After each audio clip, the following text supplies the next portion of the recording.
Yeah, horse. Okay. Here is a pilot's call to the air traffic control explaining the situation. Yes, sir. We are a cargo plane. We have live animal horse on board the airplane, and the horse managed to escape his stall. We don't have a problem as of flying-wise, but we need to return back to New York.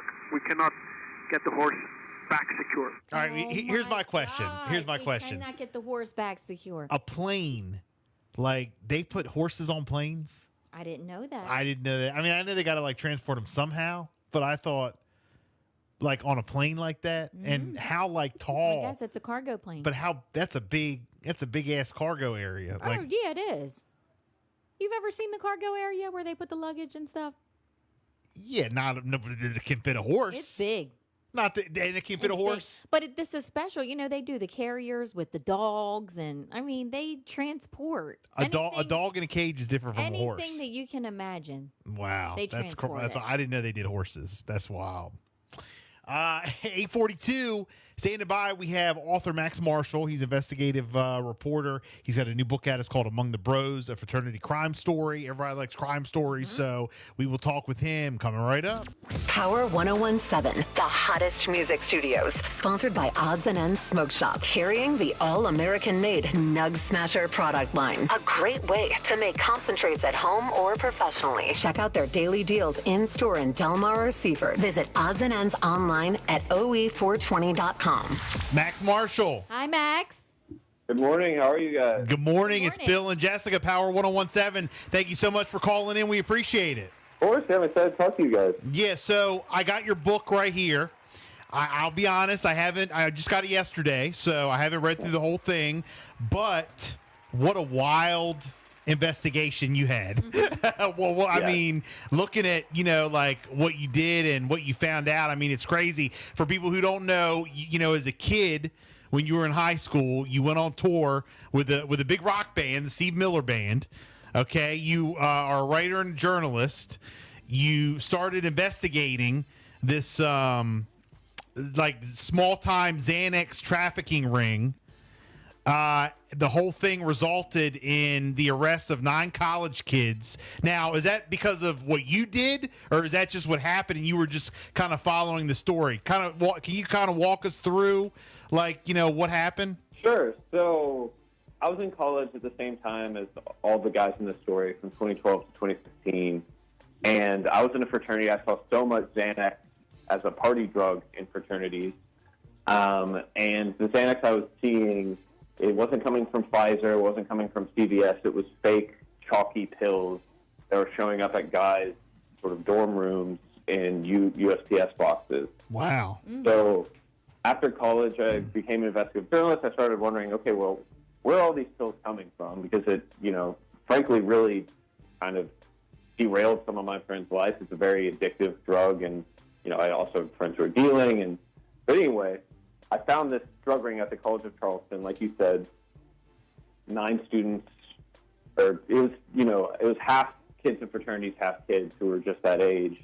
Yeah. Were arrested with what the police said were 44,000 Xanax pills, plus a pound and a half of cocaine, an assault rifle with a grenade launcher, 12 pounds of weed, a bunch of other stuff. But it seemed like a decently small time ring. 44,000 pills is a lot, but it's not, narcos. But ultimately, a defense lawyer let it slip that, in fact, they've been caught with closer to 3.5 million pills. And the police had just never publicized that. And then I found out that a student had been murdered and these other students had died. And the drug ring actually was, kind of all over the South and really kind of nationwide. And so, then it just became a much bigger story and ultimately became a book. I mean, that's just unbelievable. I mean, you kind of like fell into it. I mean, you were in the fraternity. You started seeing, drugs passed around a lot, kids partying and stuff. You started like seeing kind of like a bigger picture, realizing what was going on. And you're like, wait a minute. So where are they getting these pills from? I mean, like, because you said they're not. Go ahead. It's crazy. I mean, because, it used to be if you wanted to sell drugs in college, you'd have to kind of go to the other side of town and find the guy who's connected to a cartel or connected to a gang. Like, Yeah. that was scary for a lot of guys. But now with the dark web, you don't have to leave campus Wi-Fi. You open your laptop, download Tor, this like encrypted browser, and you can get it shipped to you. And so they're getting Xanax powder shipped to them from China in these printer cartridges, and the powder would be hidden inside the cartridges. And then they would rent these beach houses off the coast of Charleston, these very beautiful sort of, next to all these families. And they had their own industrial pill press, and they could make hundreds of thousands of pills a month. And they'd go from beach house to beach house because these pill presses would kick up all this dust and make a huge mess. So they would make 100,000 pills, a few 100,000 pills, clean up the beach house, move to another one. And, yeah, they were able to do this for a few years, and it probably would be continuing today if the student hadn't been murdered. Wow. Max Marshall, live on the hotline. Among the Brothers, a fraternity crime story. Pick up the book everywhere. So have you found that it's certain fraternities, or is it all, or like, what have you found? Like, how do you, like, I mean, this is just crazy. So, yeah, I mean, it's often what people will call the best fraternities. So, like, you show up to any college campus, and if you ask someone in Greek life, what are the 3 best fraternities and 3 best sororities, people can tell you. And it's kind of confusing, right? It's like, what makes one fraternity better than another? It's not like a baseball team where, it's the one with the most wins. Yeah. But it's often the ones with kids coming from the most money, coming from these more prominent families, and then that have the biggest social budgets. So now, like, for instance, there's one fraternity at the University of Texas that has $1 million a year social budget. And that just leads to crazier parties and, like, kind of crazier everything. And that's often where I was most seeing this stuff. Also, if your parents are going to take care of you no matter what, you're going to have a good lawyer no matter what, you're going to get a good job no matter what, it's easier to, be a knucklehead 6 or 7 nights a week and know that you'll be taken care of. so it's all rigged. I mean, for the most part, that's just what it seems like. Yeah, I mean, I think in some ways, yeah. I mean, it's, in some ways maybe that's the way it's always been. Yeah. But yeah, and you even see it in the way this drug ring plays out. Only one boy's in jail now, and the rest hired really great lawyers, and they, are not in jail. And one of the fraternities was kicked off campus, but came back 4 years later, and the other never left campus at all. Now, are you convinced that they're continuing doing all this? I mean, you're exposing it. You got a book out.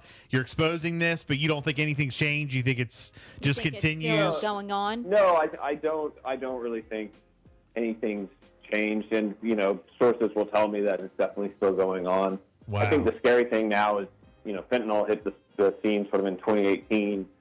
And now you got kind of the one pill kill risk of you just take one Xanax that's cut with fentanyl and that's it. So, I don't sense that like this book or anything else is gonna just all of a sudden make everybody pack up and stop. Yeah. Wow, this is amazing. Now, Hollywood Reporter is saying that Sony Pictures has signed up. You guys are going to be doing a movie. Yeah, so they have a screenwriter who's working on a screenplay right now, and they're talking to directors and actors. Obviously, all that stuff moves super slow. But yeah, I do think at some point we'll see it on the screen. It'll be kind of a crazy experience. Max Marshall, man, Among the Bros, a fraternity crime story. Again, people want to pick the book up. It's available everywhere and hopefully on a movie soon. If people want to follow you on social media, how can they do that? So, yeah, just go to my website, max-marshall.com. My email's on there if you want to reach out. But, yeah, besides that, books available, Amazon, Barnes & Noble, local bookstores. You can get the audiobook on Audible or anywhere else. And, yeah, and if you like it, give me a shout. Thanks so much, my friend. We appreciate it. Thank you so much.